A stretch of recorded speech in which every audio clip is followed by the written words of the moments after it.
Ako po si Miss Winnie at ito ang ating kwento. Hindi ko masabi kung paano tayo makakasurvive sa pang-araw-araw, Miss Winnie. Tipong sa dami ng pagsubok na dumarating sa ating buhay, kung minsan naguguluhan na tayo kung alin ang uunahin. Ako nga po pala si Ina, 35 years old. Nangyari po ang kwentong ito taong 2010. 20 anyos lang po ako ng mga panahong ito. Bali sa Maynila po kami nakabase ng aking pamilya. Nag-aaral po ako sa isang universidad sa syudad na ihihingi ko sana ng paumanhin kung hindi ko napapangalanan. Ang aking isasalaysay na nakaraan ay hindi po tungkol sa akin, ngunit personal na karanasan ng aking pinsan na si Kuya Ray. Bata pa lamang ako, alam ko nang mabait si kuya at magalang. Kaya noong magkolehiyo ako ay labis akong nagulat nang mapansing nag-iba ang kanyang ugali. Madalas po siyang nagpapaiyak ng babae sa paraang pinapaasa niya sila. Ito ay pagkatapos lang ng paghihiwalay nila ng kanyang kasintahang si Sia. Sa totoo lang po, Miss Winnie, nahihiya ako noon sa eskwelahan dahil ako ang madalas na puntiryahin ng mga babaeng pinapaiyak niya. Iisa lang kami ni kuya ng bahay dahil sa aming tahanan siya nanunuluyan nung mga panahong yun. Umuwi ako sa bahay namin isang araw at mahinahong kinumpronta si kuya. Kuya, totoo bang nanligaw ka sa class president namin? Ah, si Nami? Oo, bakit? Sinagot ka na raw niya, hindi ba? Sa bagay na yan, honestly, wala ako matandaan. Niligawan ko lang siya, pero wala siyang iniwan na sagot para sa akin. Bakit ba kasi? Alam mo bang iyak siya ng iyak kanina? Unang araw daw ng pagiging magkasintahan niyo pero binaliwala mo siya. Ano ba kasing mga sinabi mo sa kanya? Diniskartehan ko lang si Nami, pero hindi ko siya type insan. Alam mo naman na ayoko sa mga babaeng pabebe, hindi ba? Para lang sa ugali niyang yun, inayawan mo na? Kuya, sinagot ka ng tao oh. Tapos ang alam niya kayo na. Anong nangyari at wala kang naalala na sinagot ka niya? Hinalikan ko lang siya, Ina. Walang mali siya. Gumanti siya sa akin, yun lang. Wala siyang sinagot na oo sa will you be my girlfriend na tanong ko. Isa pa, ang kukulit na mga kaibigan ko eh. Napasubo lang ako sa dare. Saka, panalo na ako't natanggap na ang premyo ko. Ano pang pinagpuputok ng butsi niya? Diyos me naman oh. Kuya, yung pagganti niya ng halik sa'yo, yun na ang yes na hinahanap mo. Ano na ngayon ang mangyayari sa relasyon niyo? Kumalma ka nga. Wala naman kami. Saka hayaan mo siya. Katulad lang din siya ni Zia. Masyadong assuming. Ano naman ang kinalaman ng ex-girlfriend mo kay Nami? Kuya, class president namin yun. Sa akin siya nagtatanong ng tungkol sa'yo. Huwag mo naman akong ipahiya sa kanya. Natigilan sa sinabi ko si Kuya Ray. Alam kong nagsisimula siyang gumante sa dati niyang kasintahan sa pamamagitan ng panliligaw sa iba. Pero para sa akin, parang dinadagdagan lang niya ang kanyang kasalanan. Sa bagay, wala namang ginawang masama. Likas lang talaga na may ugali si Ate Zia na talaga namang nakakawala ng gana. Lahat na lang ng gawin ni Kuya Ray, mali para sa kanya. Kailangan ng todo effort. Kailangan umasta siyang Prince Charming. Pero palaging nagrereklamo si Kuya. Nasasakal na raw siya. Hindi na niya kayang pakisamahan si Ate Zia. So pinili niyang humingi ng space. Ang kaso hindi lang space ang binigay ni Ate Zia sa kanya. Literal na pinutol pa ng babae ang ugnayan sa pagitan nilang dalawa. Ayoko mang isipin pero tila ba naging woman hater na siya dahil sa dami ng pinaiyak niya. Para bang nais niyang iparamdam sa iba ang nararamdaman niya at unfair yon sa mga babaeng wala naman talagang intensyon na saktan siya. Kaya inakbayan ko si Kuya at tinabihan sa pag-upo sa sofa. Kuya, alam kong nasaktan ka sa ginawa ni Ate Zia sa'yo pero wag mo sanang kalilimutan na siya lang ang nanakit sa'yo, hindi kasamang ibang tao doon. Sorry, Insan. Hindi ko alam na pati ikaw nadadamay na sa kalokohan ko. Gago kasi ko eh. Lintik na puso to. Ayaw mag-move on. Ganyan po talaga kuya kapag masyadong malapit sa atin ng isang tao. Naaalala mo ba nung mag-alaga ako ng tuta, elementary pa lang ako? Mahal na mahal ko ang tutang yun. Kaso lang sa hindi sinasadyang pangyayari, nasagasaan siya sa kalsada. Ang malungkot pa, nangyari yun kasi may nagbabalak namang hold up sa akin. Para hindi magtagumpay ang masamang loob sa binabalak niya sa akin, nagpabundol siya para maagaw ang atensyon ng mga tao sa aso ko. Iba naman ang tao sa hayop eh. Kahit na kuya, alam mong hindi ako kagad nakakalimot. Pero salamat sa Panginoon, kahit papano hindi na masakit. Dahan-dahan ko nang napapansin na balang araw mapapawi din ang sakit. Kaya nga ako nagkalamat ang relasyon niyo ni ate na naging dahilan para magkahiwalay kayo. Wag mo namang idamay ang mga walang kinalaman. Lilipas din yan. Ngayon kasi masakit pa dahil bago pa lang ang nangyari. Kapag nakikita mo siya at mga bagay na nagpapaalala sa'yo, nasasaktan ka. Lumalagpas na ba ako? Medyo, parang nagiging sakit ka na sa ulo namin eh. Pero seryoso lang, kuya itigil mo na ang pagpapaiyak ng babae. Makakarma ka niyan. Gusto ko lang naman kasing patunayan kay Zia na nagkamali siya sa paghusga sa akin. Na hindi niya ako dapat pinaratangan na mahina at palagi na lang mali. Gusto kong makarating sa kanyang balita na nagagawa ko ng mga bagay na dati ay pangarap lang niya pero hindi ko magawa. Alam namin yun, kuya.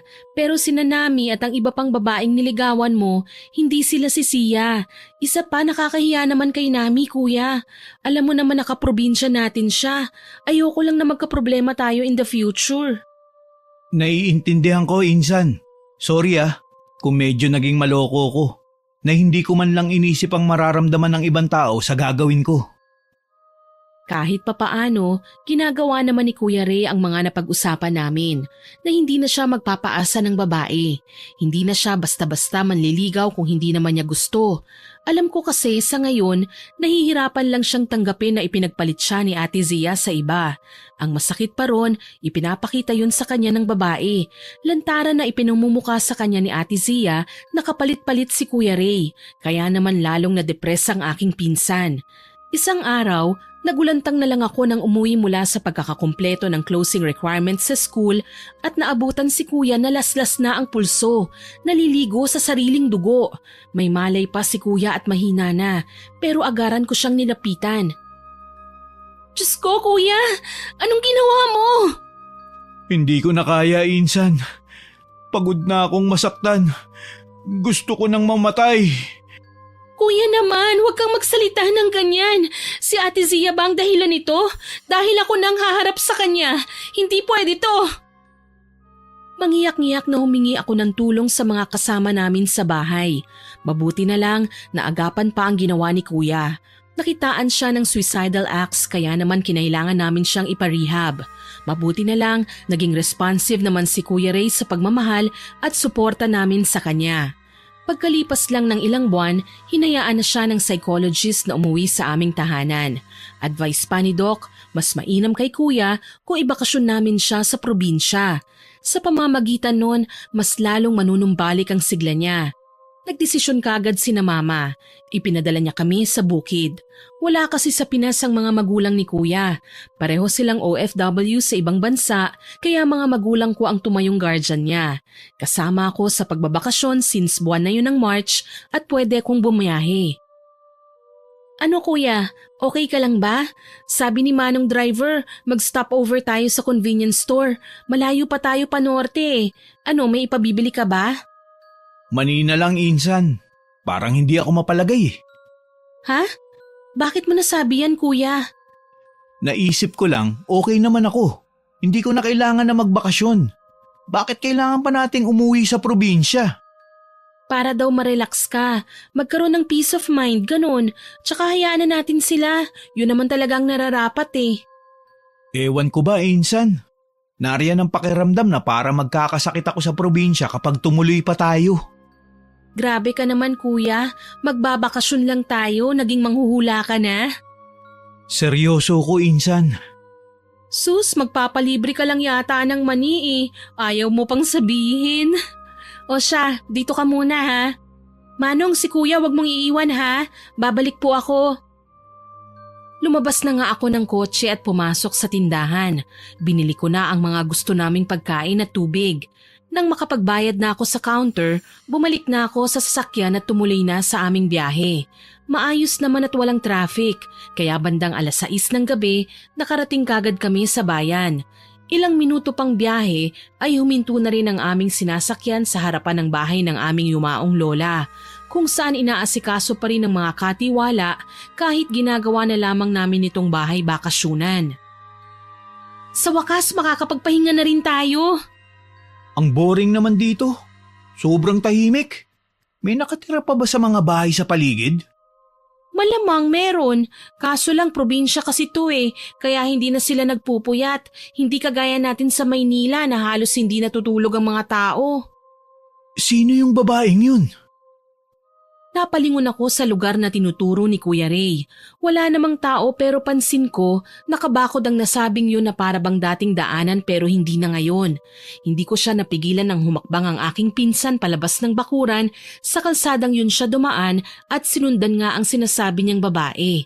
Dala na ngayon lang siya nakarating dito, nag-aalala ko para sa kanya at agaran siyang sinundan. Kuya, saan ka ba pupunta? Saglit lang. Ang mabuti pa, hintayin mo na ako sa bahay. Naku, hindi pwede yung sinasabi mo. Alam nating bago ka lang dito. Paano kapag naligaw ka? Diyos ko naman, huwag matigas ang ulo, kuya. Shh! Huwag kang maingay. Kuya, natatakot na ako sa ginagawa mo Paano kung white lady lang palang nakita mo? O di kaya aswang at naghihintay sa kasukalan ng mga kasamahan niya para lantakan tayo? Ang tindi naman ang imagination mo. Kuya, mainam na yun advance tayong mag-isip. Kesa naman malalaman nating nasa panganib tayo pero huli na ang lahat. Wag naman ganun. Tinatakot mo lang kasi ang sarili mo Natahimik ako sa kanyang sinabi. Matatakutin talaga ako dahil may third eye po ako. Bata pa lang madalas na akong makakita ng mga kababalaghan na kung minsan nagbibigay sa akin ng bangungot. Kaya naman kahit alam kong delikado na itong binabagtas namin, talagang hindi ko siya iniwan. Ilang sandali pa, huminto kami sa isang malawak na maisan. Kuya, anong ginagawa natin dito? Teka lang, kailangan ko siyang sundan Sino ba kasi? Ayun! Napasunod ako ng tingin sa sinasabi ni Kuya. Ganun na lang ang kunot ng noo ko nang makitang isang munting kubo sa di kalayuan. Nakita ko nga ang babaeng tinutukoy ni Kuya Ray. Pumasok sa kubo. Bago pa man makahakbang si Kuya, hinawakan ko na ang kanyang kamay. Kuya, madilim na. Huwag na po tayong tumuloy, please. Sana hindi ka na sumunod nang hindi ka natatakot. Nako-curious lang kasi ako Dapat kasi hindi mo na sinundan ng babaeng yan Hindi mo naman kilala yan Insan, wala siyang anino. Kaya ako nagtataka. Masama bang ma-curious? Kung mapapahamak ka, oo. Tara na nga, kalimutan mo ng babaeng yan at baka mamaya aswang yan Walang nagawa si Kuya kundi ang sumunod na lang sa akin pabalik sa malaking bahay. Paniguradong naghahanap na sa amin ngayon ng katiwala at nag-aalala. Mabuti na lang, wala pa sila nang makabalik kami sa bakuran. Kaso lang, si Kuya inatake ng pagkahulas. Muli na namang itinuro ang lugar na dinaanan namin.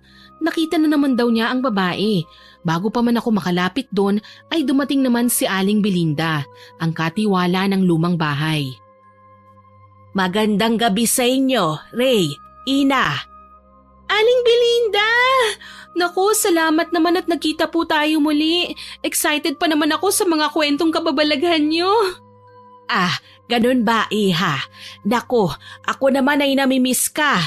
Ikaw lang naman ang nagtsatsaga sa mga kwento ko Oo nga po pala, si Kuya Ray, pinsan ko. Hindi niyo pa po siya nakilala Ngayon lang po si Kuya nakapunta dito. Simula kasi nang mag-OFW sina tito at tita, hindi na nila naisama pa si Kuya sa probinsya. Tanging ang bahay namin sa Maynila na lang ang nakamulatan niya hanggang sa magpa siya kaming magpunta dito. Nako, wala yun, Iha. Mabilis ding makakapag-move on si Ray dito dahil marami siyang pwedeng pagkaabalahan. Naku, kung usapang pagtatanim po yan, Aling Belinda, hindi niyo maaasahan si Kuya dyan. Hindi nga mahilig sa pananim yan Uy, Kuya, si Aling Belinda nga pala. Katiwala natin sa bahay. Bumati ka naman. Pasensya na ho, Aling Belinda. Ako nga pala si Ray, pinsan po ni Ina. Ikinagagalak ko po kayo makilala. Ako din naman, Iho. O paano? Mamaya na ang kwentuhan Pumasok na muna tayo sa loob at nang makapaghanda na ako ng makakain. Inaya ko nga si kuya nang mauna nang pumasok si Aling Belinda. Nanatili kasi siyang nakatayo at nakatanaw doon sa may binakod na kalsada. Gusto ko man siyang tanungin kung bakit nakatitig pa rin siya doon, nanatili na lamang akong tahimik. Kailangan ko siyang intindihin lalo na't ang kalagayan niya sa ngayon ay hindi pa lubusang mapagkakatiwalaang magaling. Mabuti na lang, sumunod din naman kagad si kuya. Pagpasok namin sa bahay, tumambad sa amin ang makalumang mga gamit nila lola. Mula sa kahoy na sofa at antigong mga aparador, mga makikinis na figurine at salamin na siglo na yata ang tanda. Pakiramdam ko naglakbay kami papunta sa nakaraan. Maupo kayo, iha. Ano, katulad pa rin ba ng dati? Gusto mong hatiran ko kayo ng pagkain dito sa sala o sa komedor na kayo maghahapunan? Wala bang telebisyon dito? Pasensya na kuya. Sa tagal nang hindi nakabalik dito sina mama, hindi na naaasikaso ang mga appliances. Yung huling TV na binili nila lumang model pa at nasira na. Ang meron lang tayo dito, de bateryang radyo lang eh. Okay lang. Nasaan ba kwarto ko? Pwede na ba ako magpahinga muna, Insan? Sabayan mo muna ako kuya. Malayo ang biyahe natin kanina eh. Kailangan malaman na ng tiyan mo at iinom ka pa ng gamot. Insan, hindi mo naman ako kailangan alagaan eh. Kaya ko ang sarili ko. Dapat, nagpapahinga ka din. Gagawin ko naman po yun eh. Pero kailangan muna kitang bantayan. Ibinilin ka sa akin nila tito at tita, di ba? Nakakahiya naman kung hindi kita aasikasuhin. Insan. Sige na kuya, maghahapunan lang naman tayo eh. Tapos okay na, pwede ka na magpahinga sa kwarto mo. Mabuti na lang pumayag si kuya sa aking sinabi. Magana kaming kumain sa harapan ng masarap na putahing nakahain sa hapag. Isinabay na namin si Aling Belinda dahil tatatlo lang naman kami sa bahay. Pasado 8:00 na ng gabi nang pumasok kami sa kanya-kanya naming kwarto. Minomonitor ko pa rin si kuya. Hindi niya kasi alam na may CCTV camera akong lihim na pinakabit sa kwarto niya noong hindi pa kami nakakapunta sa probinsya. Alam ko naman na hindi katulad si kuya sa ibang mga tao na mahilig makialam sa gamit at kwarto ng iba. Kampante ako na hindi niya malalaman ang ginagawa ko, lalo na't sa laptop ko lang naman siya na-check dahil wala naman kaming TV monitor doon. Nakita kong binuksan ni kuya ang bintana. Tumanaw sa labas kaya dahil nagtaka ako, tahimik akong sumilip sa aking bintana. Dahil magkatabi lang naman ang aming mga kwarto. Ewan ko ba kung bakit ako kinilabutan, Miss Winnie. Alam kong babae ang nasa likod ng nakabakod na kalsada. Kumakaway siya kay kuya. Sino siya? Anong kailangan niya? Napatalon pa ako sa gulat nang may kumatok mula sa labas ng aking kwarto. Dali-dali kong binuksan ang pinto. Iha, nasanay kasi ko na dati na hinahatdan ka ng gatas tuwing gabi. Baka lang hindi pa nagbabago ang pagkahilig mong ito. Tama po kayo, Aling Belinda. Hanggang ngayon nakagawian ko pa rin pong umiinom ng gatas bago ako makatulog. Salamat naman kung ganon. Paano ang pinsan mo, iha? Hindi po mahilig sa gatas si Kuya, Aling Belinda. Oo nga po pala, nakita ko po si Kuya na nakadungaw sa bintana. Nakatanaw siya sa kalsadang may bakod. Ano po palang meron doon? Kanina may nakita po akong babae nakatingin din sa kanya. Hindi naman po siguro multo yun, ano? Hindi multo ang babaeng yon, iha. Yan ang sigurado ko. Tsaka kilalang masungit ang nakatira sa unahan ng kalsadang yon. Ayaw niyang may ibang pumapasok sa baluarte niya kahit pasabihin nating naliligaw ito. Ganun po ba? Akala ko pa naman kaya nakabakod ang kalsadang yan dahil may nangyaring hindi maganda. Hindi naman sa ganon, iha. Ang sabi lang ng mga tao, may lahing mambabarang ang mag-inang nakatira dyan. Bawal lapitan at mas lalong bawal ang makipagkaibigan sa kanila. Parang nakakatakot naman. Oo, iha. Totoo yun. Kaya nga kung kursunada niya ang babae, wag na niyang ituloy. Ikakapahamak niya lang. Hayaan niyo po at pagsasabihan ko siya. Wika ko na lang sa kanya. Nagpaalam na rin naman si Aling Belinda sa akin kaya nagpa siya na rin akong mahiga. Nakakatawa, ngunit literal na binilang ko ang tiktak ng orasan hanggang sa makatulog. Kinabukasan, nagpunta sa bakuran namin si kuya. Likas na makisig at matikas ang aking pinsan, kaya nang sundan ko siya sa bakuran para ayaing magkape ay naabutan kong animo artista kung silipin siya ng mga tao, partikular na ang mga kababaihan. Gustong gusto ko silang sitahin dahil nga sa kondisyon ni kuya. Kaso lang, nagpakita naman siya ng katiwasayan habang hindi sila pinapansin na abala sa panonood sa kanya, kaya hinayaan na lang niya. Kuya, sino na naman ang sinisilip mo dyan? May bahay pala sa bandang yun. Ah, opo kuya. Yan ang bahay nung sinasabi ni Aling Belinda na mambabarang daw. Hayaan mo na po yan. Baka mamaya kung ano pang maisip niyang gawin sa atin eh. Mambabarang? Parang hindi naman. Nakita ko siya kanina eh. Nangunguha ng panggatong dyan. Parang gusto ko nga siyang tulungan eh. Naku, ang mabuti pa kuya, pumasok ka na muna sa loob. Delikado po kasi kung maglalagi ka rito sa labas. Mamaya mabati ka pa ng kung sino-sino. Mabuti pa nga. Alam mo kuya, bago ka pa lang sa lugar na ito, kaya huwag ka makikipag-usap na lang basta-basta kung kani-kanino, lalo na sa mga estranghero. Paliwanag ko sa kanya. Hindi naman mahirap pagsabihan si kuya kasi nakikinig naman siya. Yun nga lang, kung kailan papasok na kami sa loob, may babae namang lumapit sa may bakuran namin. Nakadungaw sa pinsan ko. Kumusta? Kayo pala ang mga nakatira dyan. Hello, Pogi. Mukhang gaganda na naman ang araw ko ah. Kami nga po. Sige, papasok na po kami sa loob ah. Teka, hindi ko pa siya nakakausap eh. Anong pangalan mo, Pogi? Teka lang, miss. Ang sungit mo naman, kinakausap ko pang kasama mo eh. Kuya, pasok na tayo. Sandali lang, miss. Hayaan mo naman muna ako makipagkilala dyan sa kasama mo. Hindi naman ako masamang tao eh. Tsaka hindi ko na pwedeng patagalin pa ang gusto kong sabihin. Pogi, crush kita eh. Grabe, sagad sa kalandian ng babaeng ito. Hayaan mo na. Mukha naman siyang mabait eh. Nakakatuwa pa. Saan bandang nakakatuwa sa kanya, kuya? Diyos ko naman, huwag kang pakampante. Baka pinapapasok ka lang niya sa bitag niya. Bakit mo naman nasabi? Kuya, siya yung tinutukoy ni Aling Belinda na mambabarang. Binalaan na tayo tapos lalapitan mo pa rin. Huwag kang mag-alala. Makikipag-usap lang ako. Hindi ako makikipaglapit. Kuya? Ako si Ray, miss. Siya naman ang pinsan kong si Ina.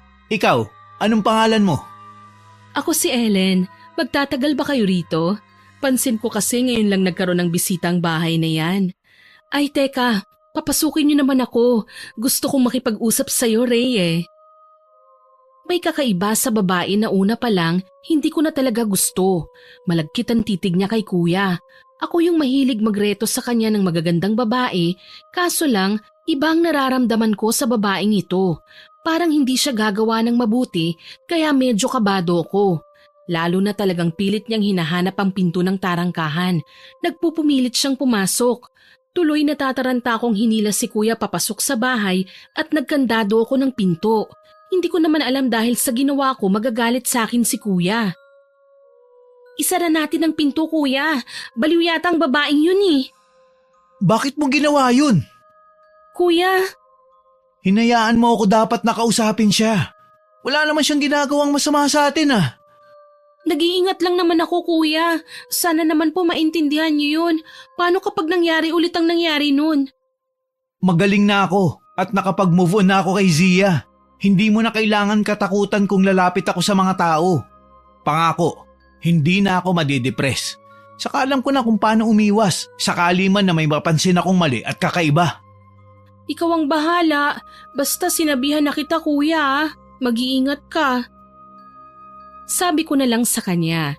Natatakot din kasi ako na baka hindi niya magawang protektahan na naman ang sarili niya laban sa mga taong gusto siyang saktan. Baka i-down na naman niya ang sarili at maisipang magpatiwakal dahil sa kahihiyan. Pumasok ako ng bahay pero nanatili ako sa may pinto. Ang sadya ko talaga, pakinggan at pakiramdaman si Kuya Ray. Narinig ko siyang may kausap. Anong ginagawa mo dyan, miss? Palagi kitang napapansin na nakatingin dito sa bakura namin. May problema ba? Wala naman. Ngayon ko lang kasi kayo nakita dito eh.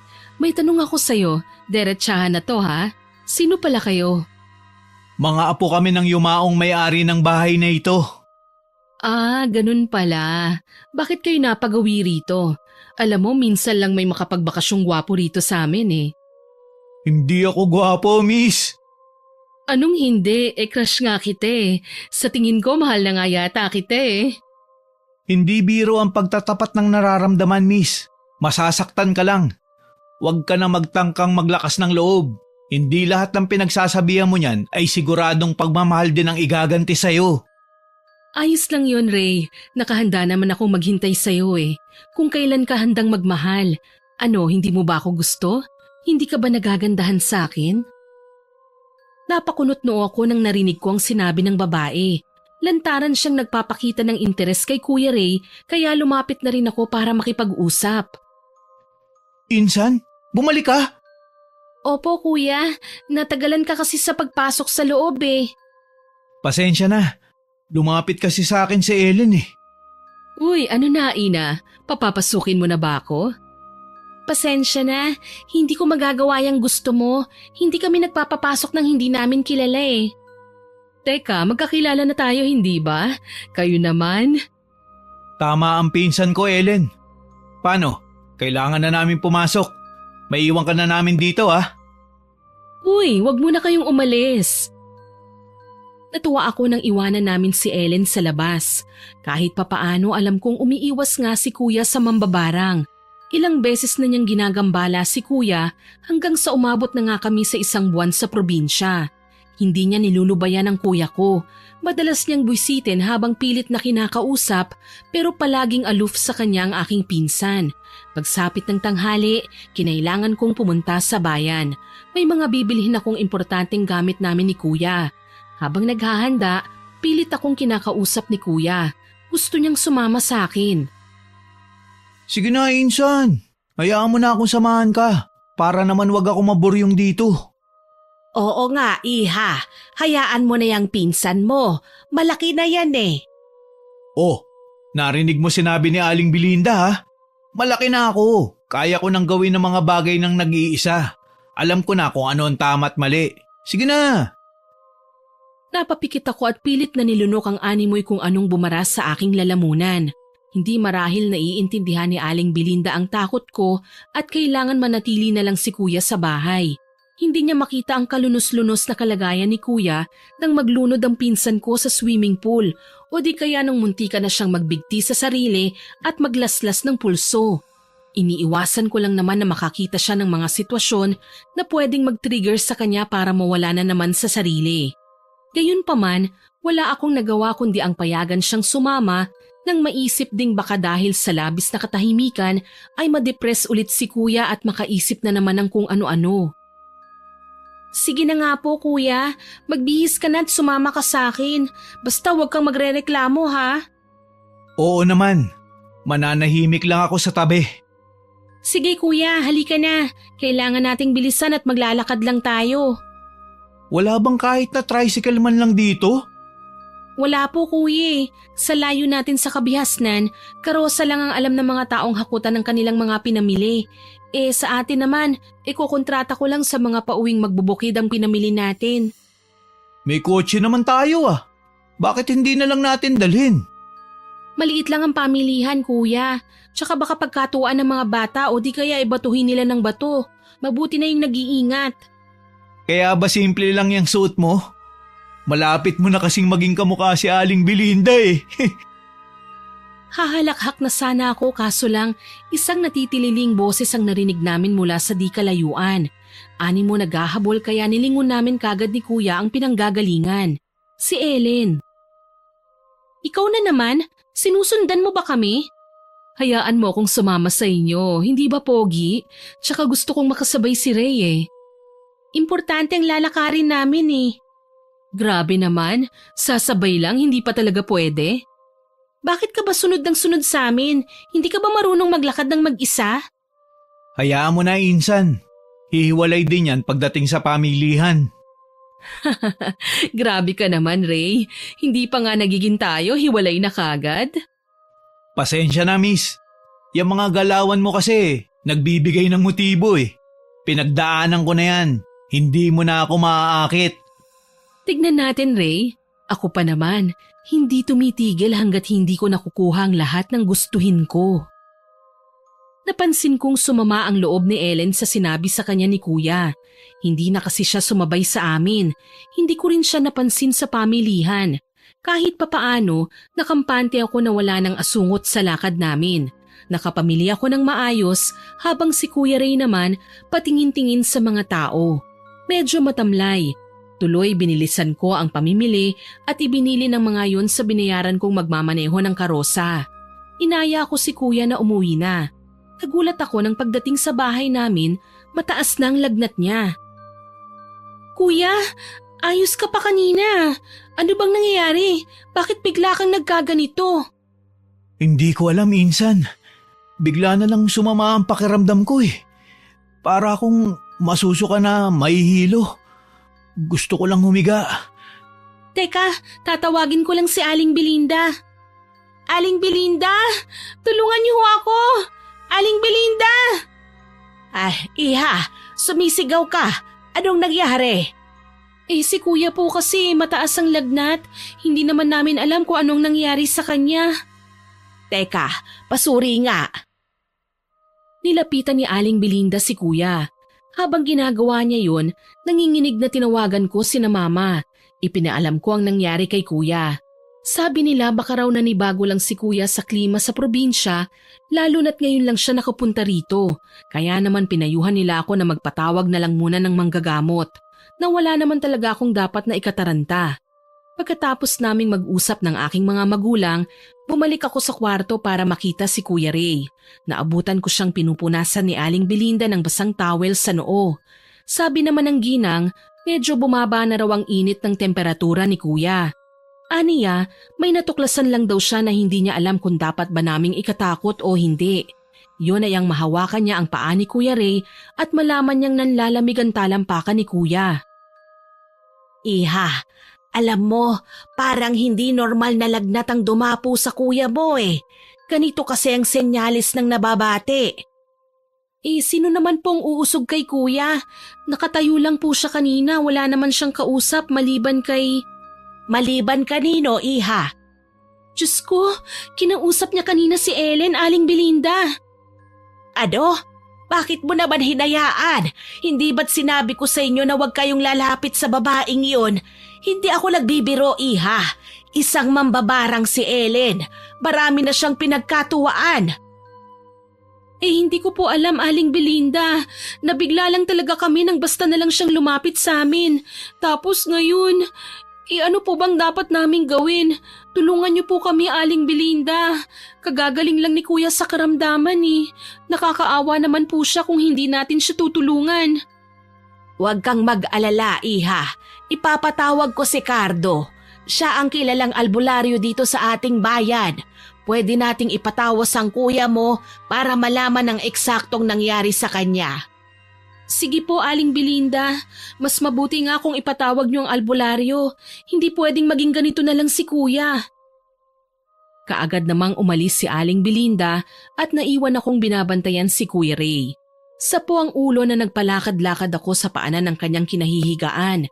Maya-maya lang, nagulat ako nang mamilipit si Kuya. Halos sumigaw na siya habang nagmamakaawa na masakit na raw ang kanyang tiyan. Natataranta naman akong lumapit at inalalayan siyang bumangon. Dito na ako nagulat nang makita si Kuya na sumuka. Kuya, bakit kulay itim ang sinuka mo? Tsaka bakit may mga uod? Hindi ko alam. Basta masakit ang tiyan ko. Nasaan na ba si Aling Belinda? Kanina pa siya nakaalis pero hindi pa rin bumabalik. Pahinging tubig. Sige po, Kuya. Lumapit ako sa may misita at kaagad na kumuha ng tubig. Saktong nagsasalin ako ng tubig sa baso nang mapansin ko ang bulto ng isang babaeng nakatayo sa labas ng aming bakuran. Nasa madilim na bahagi lamang siya. Hindi gumagalaw, hindi umaalis. Tuloy na alarma ako sa labis na galit. Nagmamadali akong bumaba at nagtungo sa kusina. Naghahanap ako ng kahit na anong pwedeng gamitin laban sa kanya. Hanggang sa makita ko ang isang itak mula sa ilalim ng banggera. Dinampot ko ito at lumabas ng bahay. Oh, Ina, gabi na. Bakit lumabas ka pa? Ang galing mo ring umarte, ano? Bakit ba? Wala naman akong ginagawang masama ah. Ano bang nangyari? Huwag ka nang magmaang-maangan pa. Alam kong may kinalaman ka sa nangyayari kay Kuya Ray. Anong ginawa mo sa kanya? Magsalita ka kung ayaw mong tagain kita. Hindi ko magagawa sa kanyang sinasabi mo. Kung talagang nais mong patunayan ko sa'yo na inosente ko, papasukin mo ko sa bahay niyo. Ano ako, Hilo? Alam namin na isa kang mambabarang. Ano, wala ka na bang maisip na paglaruan na talagang si Kuya ang napagdiskitahan mo? Bawiin mo ang ginawad mong karamdaman sa kanya. Kapag hindi mo ginawa, lalapit ako sa albularyo. Humanda ka. Diyan kayo magaling sa paratang. Ang kapal. Ikaw ang makapal. Nagpapapansin ka sa lalaki kahit hindi ka naman pinag-iinteresan. Nagulat ako nang magalit si Ellen sa akin. Basta na lang niya akong sinampal na ikinatulig ng aking buong pagkatao. Simulat sa pool, hindi pa ako nasasaktan ng aking mga magulang. Tapos si Ellen, kung makasampal sa akin, parang sanay na. Nagdilim ang paningin ko dahil sa kanyang ginawa. Nang gagalaiti ko rin siyang sinugod at gigil na sinabunutan. Dito na kami nagkagasgas dahil kahit abot ko si Ellen ay may bakod pa ring naghihiwalay sa pagitan naming dalawa. Sa ganitong tagpo kami na abutan nila Aling Belinda na dali-dali naman kaming inawat. Iha, itigil mo yan. Huwag mo nang patulan pa si Ellen. Hayaan mo siya. Bibigyan ko lang po ng leksyon ng malanding babaeng yan, Aling Belinda. Hayaan mo na. Halika na, pumasok na tayo sa loob. Kasama ko na si Cardo. Ang albularyo po? Oo, Iha. Kaya sige na, halika na. Iwanan mo na ang babaeng yan. Hanggat hindi siya nakakapasok sa bahay ninyo, hindi siya makakapanakit ng sobra. Galit na binitiwan ko si Ellen sabay tinulak ko pa siya at natumba sa lupa. Payuko-yuko ang babae. Kunwari humihikbi pero ang totoo mukhang nagpapanggap lang naman.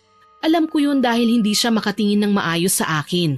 Halatang halata din sa mukha niya na nagsisinungaling siya. Walang yang babae yan? Talagang pakikialaman pa niya ang kuya ko? Baka naman may gusto ka kay Ray kaya todo bantay mo siya. Gaga ka ba? Pinsan ko si kuya at muntik na siyang mawala sa amin kaya nag-iingat lang ako na wala siyang makasalamuhang babaeng kagaya mo. Balang araw, gugustuhin din ako ni Ray at hindi mo siya mapipigilan. Mas makapangyarihan ako sa'yo, babae. Kaya ko siyang pasunurin sa lahat ng gusto ko. Subukan mong gamitin ang nalalaman mo kay kuya at ako mismo ang makakalaban mo. Hindi ako papayag na basta mo na lang siyang gamitin sa kalokohan mo. Sus, ako lang to, natatakot ka na? Halika para malaman natin kung talagang kaya kong manakit ng tao gaya ng binibintang mo. Ina, Iha, hinahamon ka niya. Huwag mong papansinin. Utang na loob. Halika na, pumasok na tayo. Wala akong nagawa ng sapilitan na akong hinila ni Aling Belinda papasok ng bahay. Nauuna sa pagpasok si Mang Cardo na may bitbit na mga gamit sa kanyang bag. Si Aling Belinda naman ay nahuhuli sa pagpasok. Sinarado ng maigi ang pinto. Pag-akyat namin sa kwarto ni Kuya, nakita kong namumutla na siya sa labis na paghihirap. Kinabahan ako at nag-alala. Dali-dali naming inalalayan si Kuya habang nagsisisi kung bakit ko siya iniwan. Mas inuna ko pa ang pakikipag-away kay Ellen kaysa matulungan si Kuya. Cardo, ano sa tingin mo? Kaya mo ba siyang pagalingin?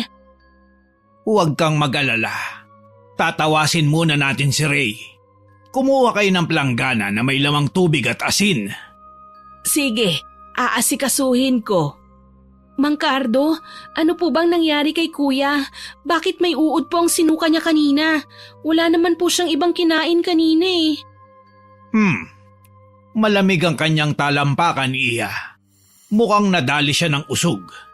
Teka, may kukunin muna ako. Kinuha ni Mang Cardo ang kanyang bag at may inilabas na dinikdik na mga dahon at ugat. Ipinahid niya yon sa noo ni Kuya Ray na ikinaungol naman ng aking pinsan. Sunod na kinuha niya ang langis na gawa niya mula sa nyog. Pinahid ang mas marami sa tiyan ni Kuya Ray at dinasala ng lalaki. Ilang sandali pa, naglaho na ang pamimilipit ni Kuya.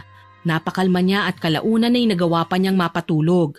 Si Aling Belinda naman bumalik para ihatid ang plangganang may lamang tubig at asin.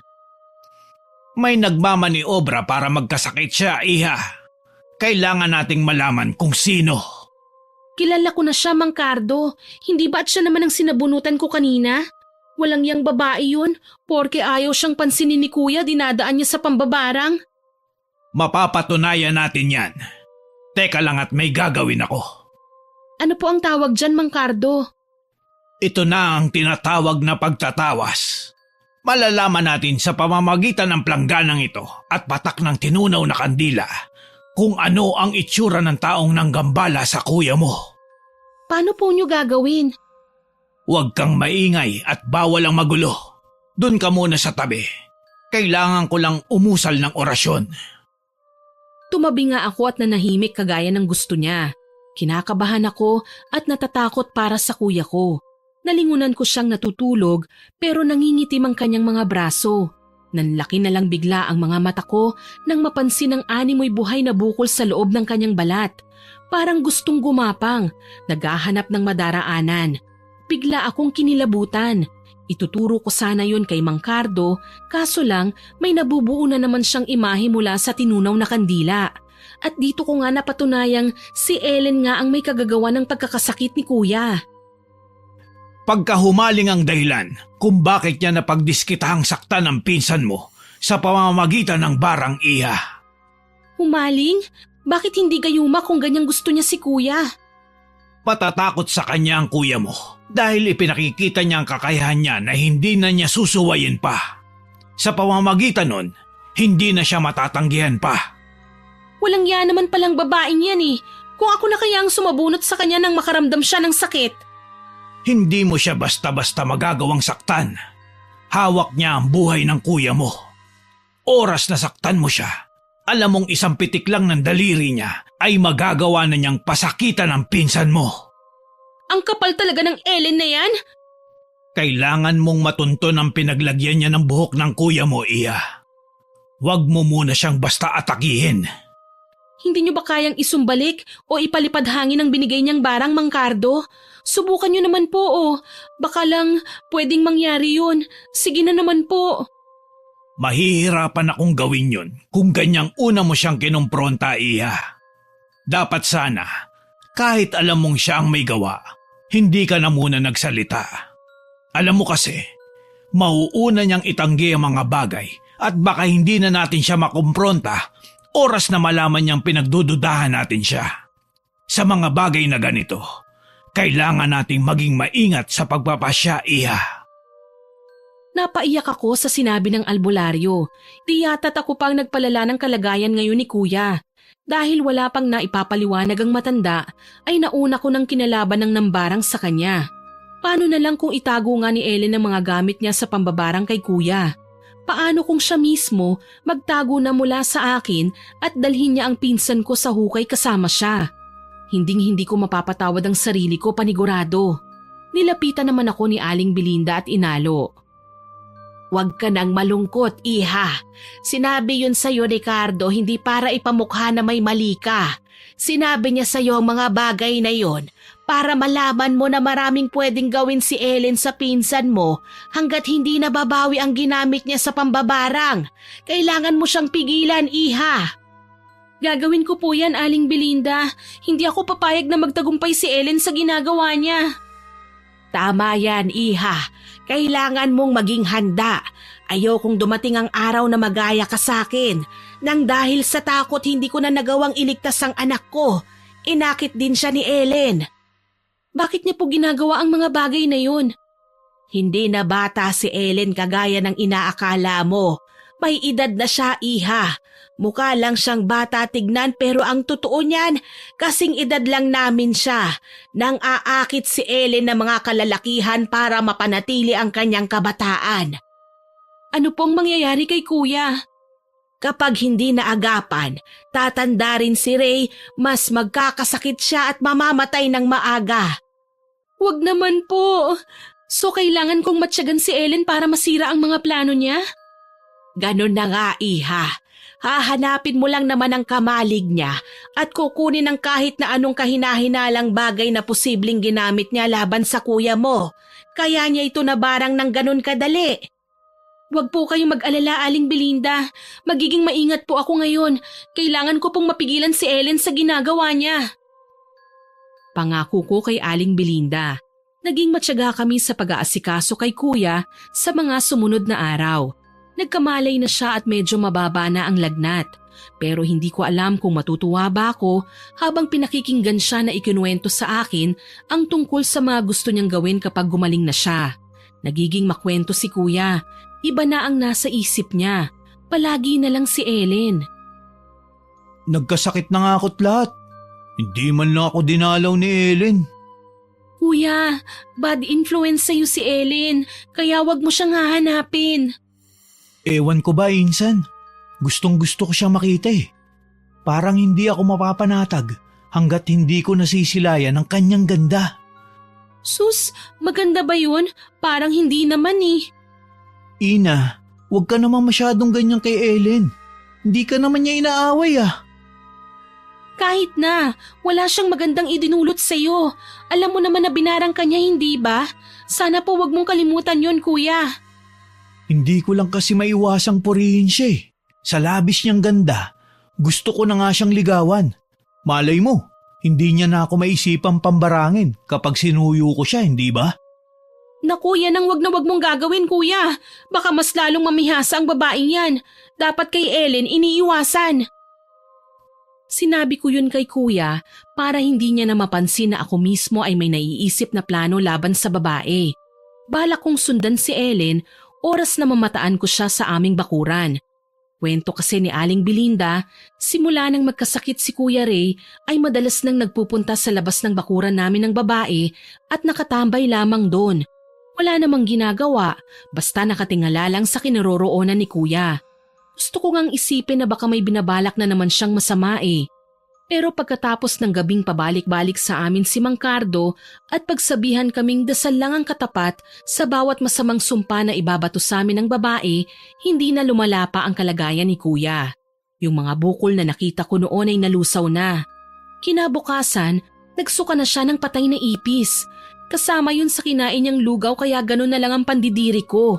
Iwinaksi ko kagad ang isiping yun at hinarap si Kuya. Talagang nakikita ko sa reaksyon niya ang pagkahumaling niya kay Ellen.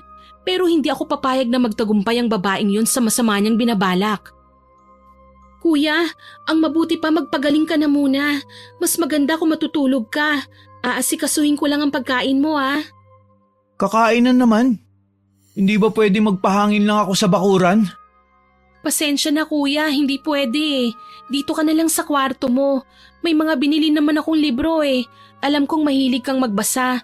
Yun na lang ang pagkaabalahan mo. Sige. Ikaw ba saan ka pupunta? Tutulong lang ako kay Aling Belinda sa labas ha. Sige, magbabasa na lang ako. Nagpasalamat ako kay Kuya kahit nakukonsensya ako sa pagsisinungaling ko sa kanya. Hindi naman kasi talaga ako tutulong sa katiwala. Aalis ako at ang puntirya ko sa ngayon ay sundan si Ellen. Hinihintay ko lang na mapagawi si Ellen sa aming bakuran kagaya ng nakagawian. Nagtago ako sa halamanan. Tiniis ko ang nangangagat na mga langgam at kung ano-ano pang distorbo sa paligid. Maya-maya pa, nakita ko nga si Ellen. Nagsasalita itong mag-isa. Kumusta na kaya si Ray? Naiisip niya na ba ako sa mga oras na ito? Sana magtagumpay ako. Nagsisimula na namang mangulubot ang mukha ko. Kailangan ko ng epektibong remedyo para dito. Napakawalang iya talaga ng mambabarang na to.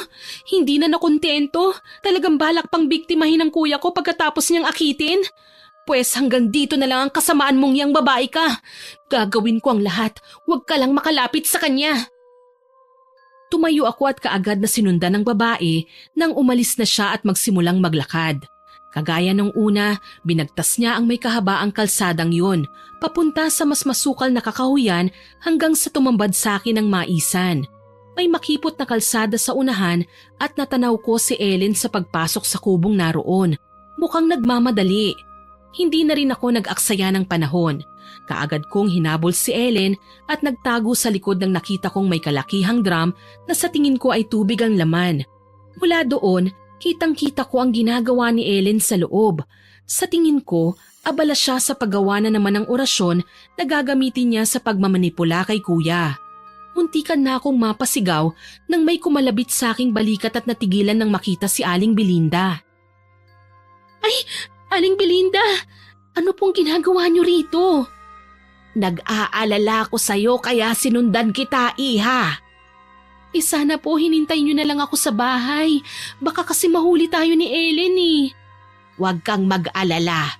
Nandito ko para mas mapadali ang gagawin mo. Teka lang, kailangan kong lapitan si Ellen at kausapin. Kapag nakausap ko na siya, kailangan mong maghanap ng paraan para makapuslit ka sa loob ng kamalig niya, ha? Tapos hanapin mo ang mga bagay na ginagamit niya sa pambabarang.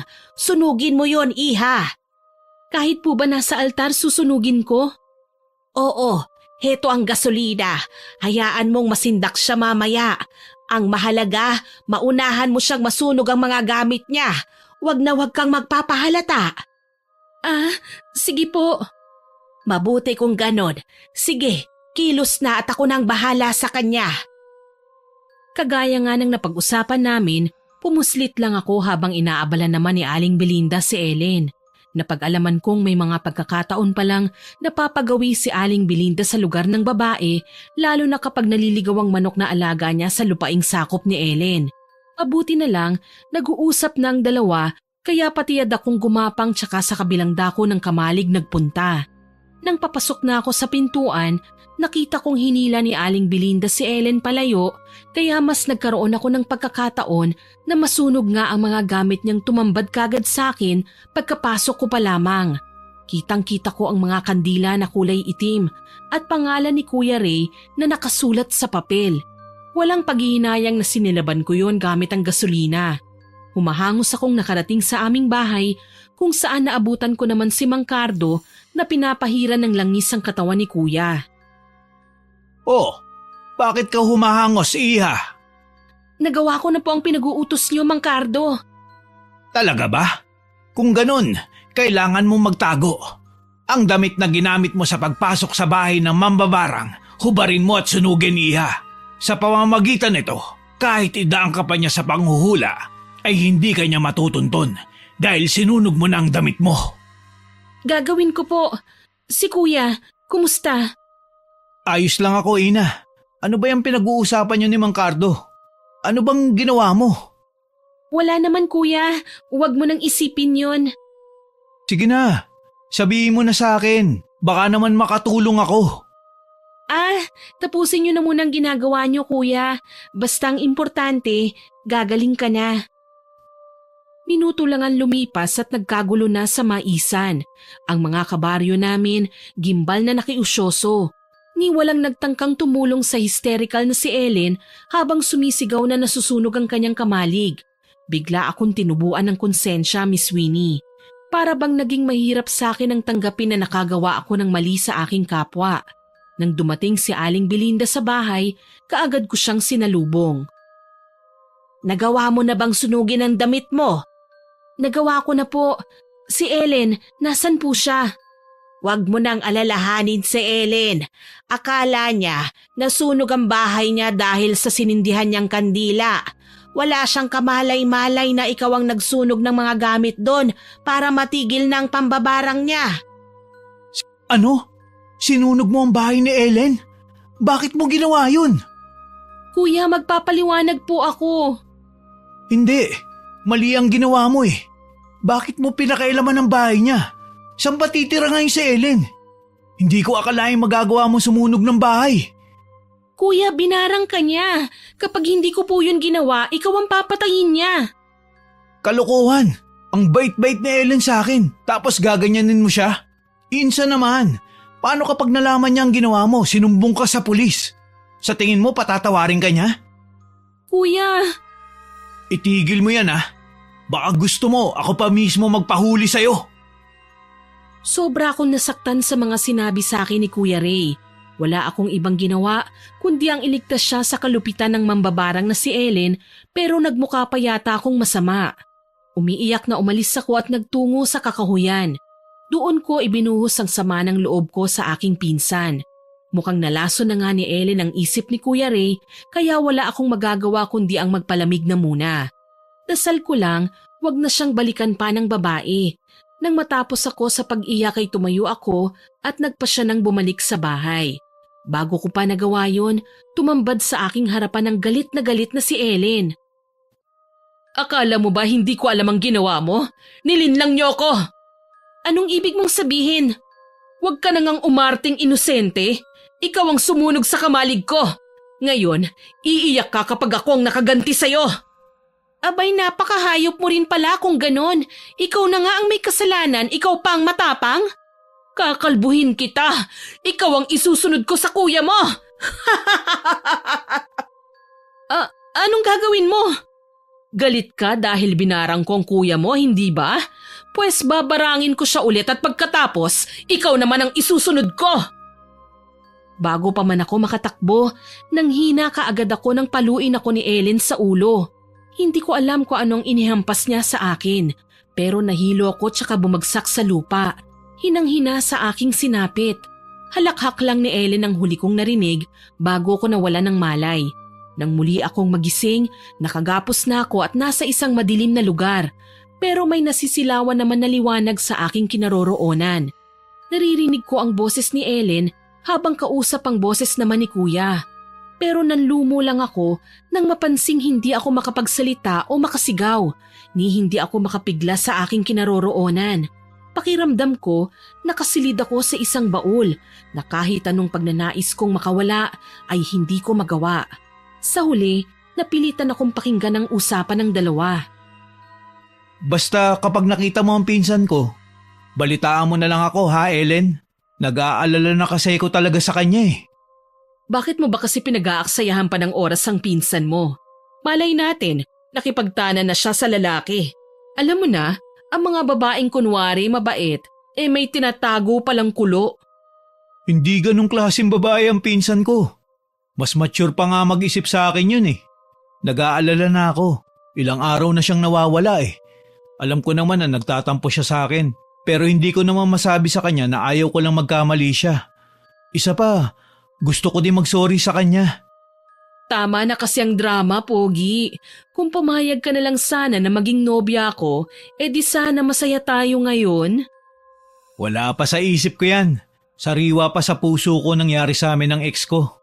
Sana igalang mo na lang ang desisyon ko. Ang dami mong drama. Sige na at may gagawin pa ako. Alis na! Itinaboy ni Ellen ang aking pinsan at nakita ko sa siwang na humarap siya sa isang altar. Hindi ko alam kung nasaan kami pero isa lang ang natitiyak ko. Nasa ilalim ako ng sahig ng isang bahay. Naririnig ko ang langit-ngit ng bawat hakbang ni Ellen sa sahig at labis akong nag-aalala. Kailangan ko nang makaalis dito. Puling sumakit ang ulo ko nang marinig na umusal na naman ang ritual si Ellen. Tila ang orasyong yun ay ginagamit niya para manghina ako. Inaantok na naman kasi ko eh. Akala ko nga noon mamamatay na ako. Hindi ko inaasahang bubuksan ni Ellen ang takip kung nasaan ako at pagmamasdan niya ako sa nakaririmarim na paraan. Sa isang kumpas ng kanyang kamay, bigla na lang akong naubo. Alam mo, naisip kong tigilan na ang kuya mo dahil mabait naman siya sa akin. Pero ikaw, demunyita ka eh. Kailangan mong magdusa. Walang iya ka? Anong ginawa mo sa akin? Pagbabayaran mo ang kahiyupan mo. O talaga? May maniniwala naman ba sa'yo? Oras na mahigop ko na ang kabataan mo at tuluyan ka ng tumanda? Pangit ka siguro, no? Hindi ka makontento sa meron ka ngayon. Nangihigop ka ng kagandahan ng ibang tao dahil napapangitan ka sa sarili mo. Hindi ako pangit. Hayop ka? Napasigaw ako nang makitang bumagsak na lang bigla si Ellen sa aking harapan. Tumambad naman si Kuya Ray na mangiyak-ngiyak na pinagmamasdan ako at mabilis na binitawan ng hawak niyang 2x2 nang makita ko.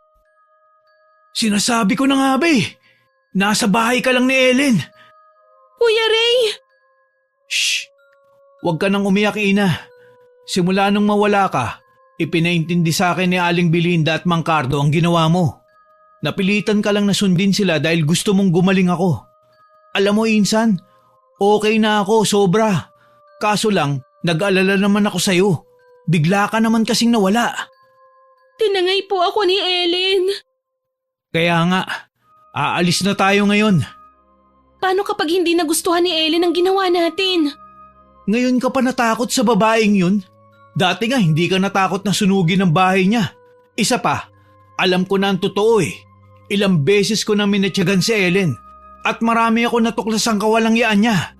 Kailangan niya magbayad. Salamat po, kuya. Akala ko talaga dito na ako sa mabahong lugar na ito mamamatay eh. Inilawan ni kuya ang lugar kung saan ako nakakulong. Noon ko lang din nakita ang paligid sa maliwanag, kaya ganun na lang ang pagsisisigaw ko. Hindi ako nag-iisa sa kulungan. May 3 pang bangkay na puro matatanda ang nasa loob at naaagnas na.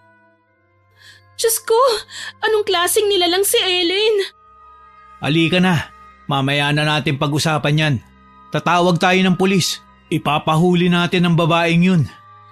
Kuya, may tao sa labas. Huwag kang mag-alala. Si Mang Cardo yan. Humingi ako ng tulong sa kanya para malaman kung nasan ka. Ngayong natuntun ka na namin, uulitin natin ang ginawa mo sa kanya. Ako naman ang susunog sa bahay na to na matagal na niyang itinago sa madla. Ray, iho, ano? Nakita mo ba ang pinsan mo? Opo, Mang Cardo. Sa bandang ito pala siya tinago kaya hindi mahahanap kagad. Kanina ko pa gustong sumigaw, kuya, pero hindi ko magawa. Parang namamanhid ang mga laman ko pati na rin ang dila ko. Marahil ay ginamitan kanya ng mahika, iha. Ang Ellen na kilala nyo ay hindi lamang isang mambabarang, kundi isa ding matandang hukluban. Lahat magagawa niya sa isang kumpas lang ng kamay.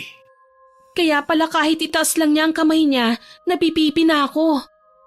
Huwag mo nang alalahanin yun. Makakaalis na tayo sa lugar na ito. Bilisan ninyo at naghihintay si Belinda sa bungad. Nagtatakbo na nga kami pagkatapos buhusan ni Kuya Ray ng gasolina ang bahay na nilisan namin.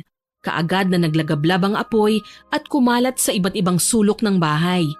Hindi ko akalaing bukod sa sinunog kong kubo ay may iba pa palang tirahan si Ellen. Mas maraming tinatago at mas maraming naging biktima. Kaya hindi ko maiwasang mas lalong mag-alab ang galit para sa kanya. Nang makarating kami sa bungad, naiiyak na sinalubong ako ni Aling Belinda.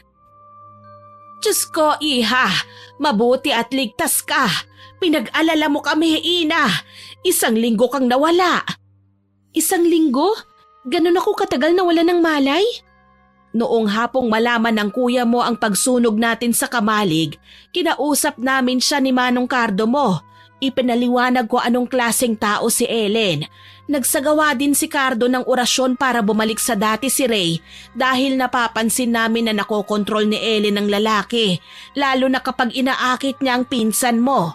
Mabuti na lang gumaling na ng tuluyan si Ray. Tama. Kaya mula ngayon, pinuputol ko na ang kaugnayan natin kay Ellen dahil taong bayan na mismo ang gagawa ng paraan para mapalayo tayo sa kanila. Matagal nang ginagawa ni Ellen ang ganitong ritual, iha. Isa sa nabiktima niya ay ang anak ko.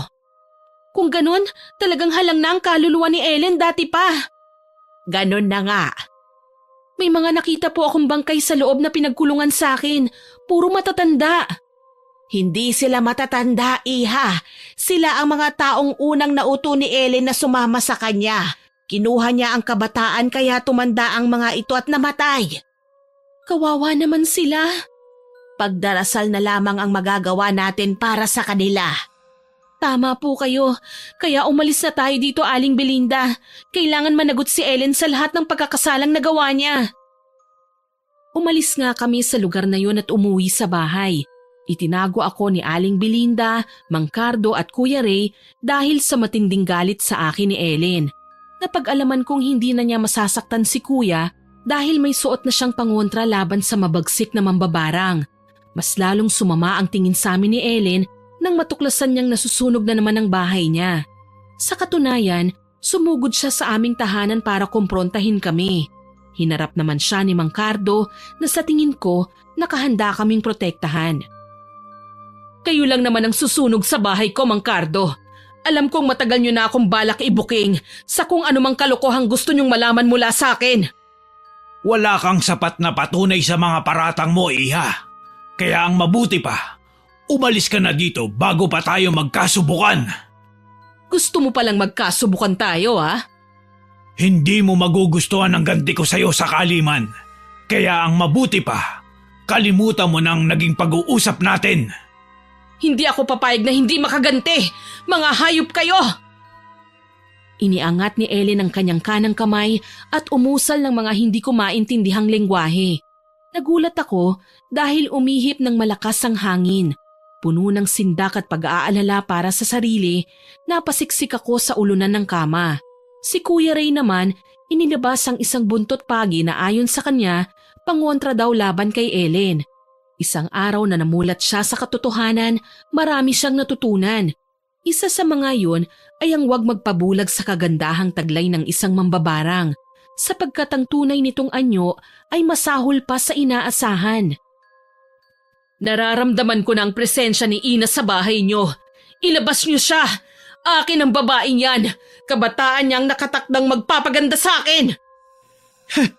Hindi mo na magagawa yun, Ellen! Tapos na ang pagmamanipula mo sa amin! Ray, isa ka pa! Tinigilan na kita sa lahat ng balak ko sana sa'yo. Pero bakit hanggang ngayon, ayaw mo pa rin sa akin? Dahil hindi ka naman nagbabago. At kahit kailan hindi ako magtataka kung naging masama man ang tingin sa'yo ng mga tao. Gusto kita, Ray! Mahirap bang intindihin yon? Hindi, Ellen. Sa totoo lang, madali kang intindihin. Kasi ibang-iba ka kay Zia, sa babaeng nanakit sa akin. Sa babaeng naging dahilan kung bakit muntik na akong magpakamatay. Ang hindi ko lang matanggap, ang ginawa mong pananakit sa pinsan ko. Kapatid na ang turing ko kay Ina, Ellen. Kaya hindi ko kayang tanggapin ang buong pagkatao mo. Dahil darating ang panahon na magagawa mo din kaming saktan oras na gustuhin mo. Hindi totoo yan. Hindi ako likas na masama. Ginagawa ko lang ito dahil hindi ako kailanman nakatikim ng tunay na pagmamahal. Naiinggit ako sa magandang turingan nyo ni Ina. Naiinggit ako dahil may nagmamahal sa inyo. Samantalang ako, makikinood na nga lang itataboy pa. Hindi pa rin sapat na dahilan para gawin mo kay Ina mga bagay na yon, Ellen. Kailanman hindi ka na magbabago. Kaya pupuksain ka na namin. Hindi niyo ako kaya! Umusal ng hindi maintindihang lengguwahe si Ellen. Nagulat ako dahil dumugo ang ilong ni Kuya. Gustuhin ko mang sumugod kaagad, natatakot naman ako. Marahil kailangan kong mag-isip ng paraan para magawa kong tumulong sa kanila nang hindi kami napapahamak. Muli kong pinagmasdan si na Kuya. Nilalatigon na niya ng buntot pagi si Ellen. Tama na! Masakit na yan! Hindi kita mapapatawad sa ginawa mo kay Ina. Magbabayad ka! Mamamatay ka at isasama kita sa aking mga naging biktima! Baka naman ikaw ang mamamatay, Ellen. Humanda ka, iho. Ako na ang babanat sa mambabarang na yan. Marami siyang pananagutan sa akin. Ilang anak at apo ko ang kanyang pinatay para lang sa pansarili niyang kaligayahan. Igaganti ko rin ang anak ko! Nagulat ako nang sumugod si Aling Belinda kay Ellen na may hawak pang itak. Pinagtataga niya ang babae na labis kong ikinatakot, pero ganun na lang ang gulat ko nang makitang hindi man lang tinatablan si Ellen ng talim. Gaga ka ba? Hindi ako tatablan yan! Isa kang maligno! Maligno? Ha! Ako ang karma na papatay sa inyo! Umusal ng mga lengguwahe si Ellen at nahindik ako nang mamilipit sa sakit si Aling Belinda. Halos lumuwa ang kanyang mga mata sa kasisigaw sa sakit. Kalaunan nagsuka siya nang hindi ko mawari kung ano. Nandiri lang ako nang makitang naggagalawan ng mga bagay na yon na nasa kanyang paanan. Nagsuka ng napakaraming insekto si Aling Belinda. Kalaunan, dugo na ang sinusuka niya. Nanginginig na nagpunta ako sa kusina at kumuha ng asin. Kailangan kong subukan. Nabasa ko kasi dati na ang mambabarang at aswang ay may pagkakatulad. Kung ano ang mga kinatatakutan ng mga nasabing nilalang, ganun din ang mga mambabarang. Naaawang lumapit ako sa ginang na ikinahahalakhak naman ni Ellen. At lumabas ka ring atribidang babae ka! Ako ang kailangan mo, hindi ba? Pwes ako ang harapin mo! Matapang ka na ngayon, ha? Dati na akong matapang. Idinaan mo lang ako sa pandaraya kaya nakalamang ka. Pero ngayon, hindi na ako papayag. Bakit? May kapangyarihan ka bang kagaya sa akin? Ano?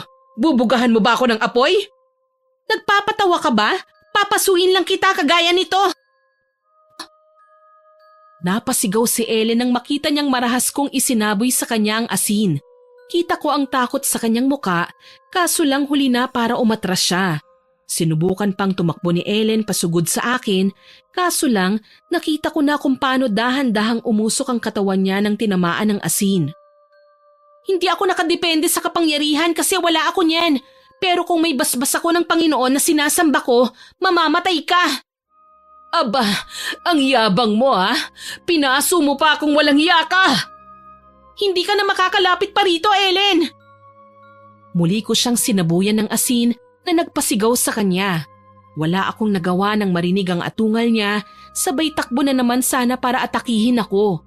Humarang si Mang Cardo at umusal na ng mga salitang kabaligtaran sa ginagamit ni Ellen. Halos pumalahaw ang babae at nawala sa sarili. Lumuha ng dugo at tirik ang mga matang bumagsak sa lupa. Ayon kay Mang Cardo, buhay pa si Ellen, pero hindi na magagawa pang umusal ng babae ng mga salitang panumpa sa ginagawa niya dahil mababaliw na ng tuluyan ng babae. Napaiyak naman ako at humingi ng tulong kay kuya. Isinugod namin si Aling Belinda sa ospital. Ano na po ang mangyayari kay Ellen, kuya? Dadalhin daw siya sa mental hospital. Pero wag ka mag-alala, si Mang Cardo nang bahala sa kanya. Maraming atrasong babaeng yun sa mga kababayan niya na kailangan niyang harapin. Ang mahalaga, ligtas na tayo mula sa kanya. Matagal na palang ginagawa ni Ellen ng ganito. Tama ka. Nangyari lang naman yun dahil uhaw siya sa pagmamahal. Pero huwag ka mag-alala, kahit kailan, hindi na siya makakapanakit pa. Tama ka dyan, kuya. Sana lang sa kabila ng mga nangyari sa kanya, maisip pa niyang magbago na wag na siyang mambarang para lang makahanap ng pagmamahal. Naging maayos na ang buhay namin simula noon. Tuluyan na kaming nakabalik sa syudad at nagulat nang makipag-usap kay kuya si Zia. Nalaman namin na binuntis lang siya ng lalaking pinagpalit niya kay kuya at nagmamakaawang bigyan siya ng second chance. Kaso natuto na si kuya. Nakilala na niya ang babaeng mamahalin niya, ang nurse na nag-alaga kay Aling Belinda. Sa ngayon, mag-asawa na si kuya at ang nurse na maalaga hindi lang kay kuya kundi pati sa aming lahat. Huling balita naman namin ay nagpakamatay si Ellen sa mental hospital. Pero nakapagtatakang naging matanda na ang kanyang anyo. Puro uban at kulubot na ang mga balat. Walang makapagsabi kung ano ba talaga ang totoong nangyari sa kanya. Naging maayos na ang buhay namin. Malayo sa mga mapanirang mambabarang na walang ibang ginawa kundi ang mangakit ng mga taong minsan nang naligaw ng landas. Hanggang dito na lamang po. More power po sa inyong channel at God bless. Sana po ay nagustuhan niyo ang aking ibinahaging kwento. Pero hindi makukumpleto ito nang hindi po tayo nagsa-shoutout sa mga masusugid nating tagapakinig. Kaya shoutout po kay Ma'am Salve Entico, Ma'am Lily Saunders at sa asawa niyang si Peter Saunders at sa Entico family from Legazpi City. Kay Sir Mico de la Cruz na maganda raw ang stories natin dahil may aral. Kay Best Friend Squad at kay April May from Binangonan Rizal, kay Sammy TV na listening daw from Pasay, Miss Myra Gulayan from Leyte, kay Ma'am Cristina Kulot, kay Miss Eve Carillo at sa Carillo at Berondo family from Laguna, kay Ma'am Risa Jaik na nag-comment sa Karma ng Bayarang Babae upload, ang sabi po niya, always listening daw siya sa atin at laging magagandang story natin at nakakatanggal daw po ng pagod. Salamat po ma'am. Kay Miss Pinky Hepertor from Antique, kay Miss Cheribel Nostvold from Norway, kay Miss Jane Ruiz from Saudi Arabia, kay Sir Romeo Villafuerte na nakikinig po sa atin kasama ng anak niya dahil pampatulog daw niya ang pakikinig sa atin. Kay Miss Cherry Ann Laurito from Butuan City, kay NC at kay Al San Jose. Shoutout din po kay Miss Maymay Hernandez from Fairview, kay Ma'am Celia Tolentino na ang sabi po niya, ang linaw daw po ng paglalahad natin ng kwento. Salamat po ma'am.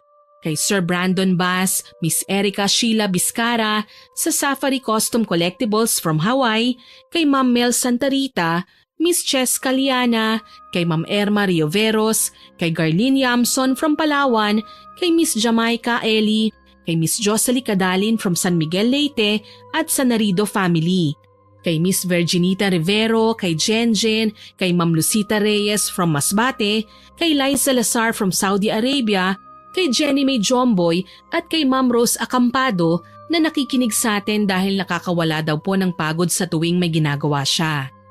Salamat po sa inyong lahat na listeners natin na laging nakasubaybay at nagko-comment. Sa susunod po ay sisikapin kong ma-shoutout ang iba pa nating listeners. Muli, ako po si Miss Winnie na nagpapasalamat sa inyong pakikinig.